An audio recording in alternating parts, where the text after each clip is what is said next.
जय श्री कृष्ण। राधे राधे। आज हम सुनेंगे लक्ष्मण के त्याग की एक अद्भुत पौराणिक कथा जिसे शायद ही कोई जानता होगा।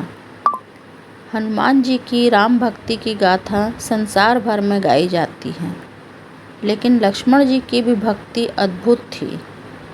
लक्ष्मण जी की कथा के बिना श्री राम की कथा पूर्ण नहीं है। एक बार अगस्त्य मुनि अयोध्या आए और लंका युद्ध का प्रसंग छिड़ गया। भगवान श्री राम ने बताया कि उन्होंने कैसे रावण और कुंभकर्ण जैसे प्रचंड वीरों का वध किया, और लक्ष्मण जी ने भी इंद्रजीत और अतिकाय जैसे शक्तिशाली असुरों को मारा। तब अगस्त्य मुनि बोले, श्री राम, बेशक रावण और कुंभकर्ण भी प्रचंड वीर थे, लेकिन सबसे बड़ा वीर तो मेघनाद ही था। उन्होंने अंतरिक्ष में स्थित होकर इंद्र से युद्ध किया था और उसे बांधकर लंका ले आया था। ब्रह्मा ने इंद्रजीत से दान के रूप में इंद्र को मांगा, तब इंद्र मुक्त हुए थे। लक्ष्मण जी ने उसका वध किया, इसीलिए वे सबसे बड़े योद्धा हुए। श्री राम जी को आश्चर्य हुआ, लेकिन भाई की वीरता की प्रशंसा से वे खुश थे। फिर भी उनके मन में जिज्ञासा पैदा हुई कि आखिर अगस्त्य मुनि ऐसा क्यों कह रहे हैं कि इंद्रजीत का वध रावण से ज़्यादा मुश्किल था। तब अगस्त्य मुनि ने कहा, प्रभु, इंद्रजीत को वरदान था कि उसका वध वही कर सकता था जो 14 वर्षों तक ना सोया हो, जिसने 14 साल तक किसी स्त्री का मुख ना देखा हो और 14 साल तक भोजन ना किया हो। तब श्री राम जी बोले, परंतु मैं वनवास काल में 12 वर्षों तक नियमित रूप से लक्ष्मण के हिस्से का फल फूल देता रहा हूँ। मैं सीता के साथ एक कुटी में रहता था। बगल के कुटी में लक्ष्मण जी थे। फिर सीता का मुख भी ना देखा हो और 12 वर्ष तक सोए ना हो, ऐसा कैसे संभव है। तब अगस्त्य मुनि ने सारी बात समझाकर मुस्कुराए। प्रभु से कुछ छिपा है क्या भला।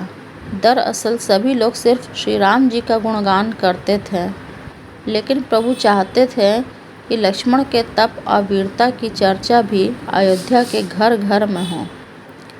तब अगस्त्य मुनि ने कहा, क्यों न लक्ष्मण जी से पूछा जाए। तब लक्ष्मण जी आए। प्रभु ने कहा कि आपसे जो पूछा जाए उसे सच सच कहिएगा। प्रभु ने पूछा, हम तीनों 14 वर्षों तक साथ रहे, फिर तुमने सीता का मुख कैसे नहीं देखा।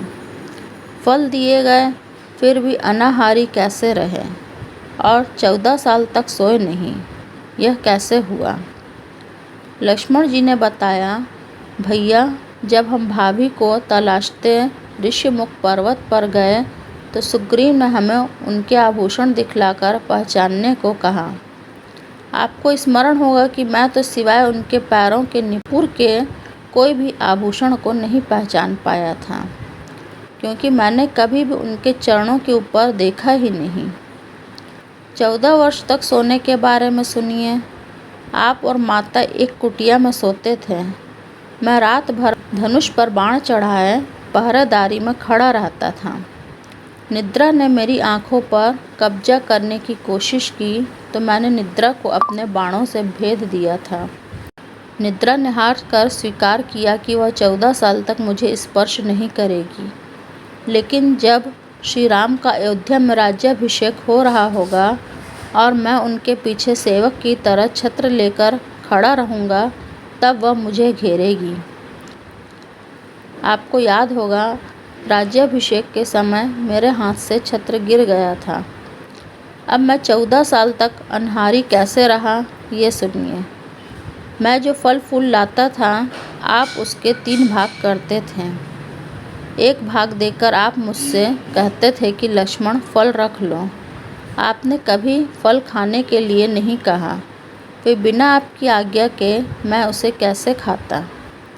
मैंने उन्हें संभाल कर रख दिया। सभी फल उसी कुटिया में अभी भी रखे होंगे। प्रभु के आदेश पर लक्ष्मण जी चित्रकूट की कुटिया में से वे सारे फलों की टोकरी लेकर आए और दरबार में रख दिया। फलों की गिनती हुई तो 7 दिनों के हिस्से के फल नहीं थे। प्रभु ने कहा, इसका अर्थ है कि तुमने 7 दिन तो आहार लिया था। लक्ष्मण जी ने 7 फल कम होने के बारे में बताया कि उन 7 दिनों में फल आए ही नहीं। पहला दिन, जिस दिन हमें पिताश्री के स्वर्गवासी होने की सूचना मिली, हम निराहारी रहे। दूसरा दिन, जिस दिन रावण ने माता का हरण किया, उस दिन फल लाने कौन जाता। तीसरा दिन, जिस दिन समुद्र की साधना कर आप उससे राह मांग रहे थे।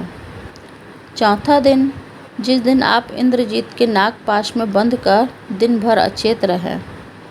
पांचवा दिन, जिस दिन इंद्रजीत ने मायावी सीता को काटा था और हम शोक में रहे। छठवां दिन, जिस दिन रावण ने मुझे शक्ति मारी। सातवां दिन, जिस दिन आपने रावण का वध किया।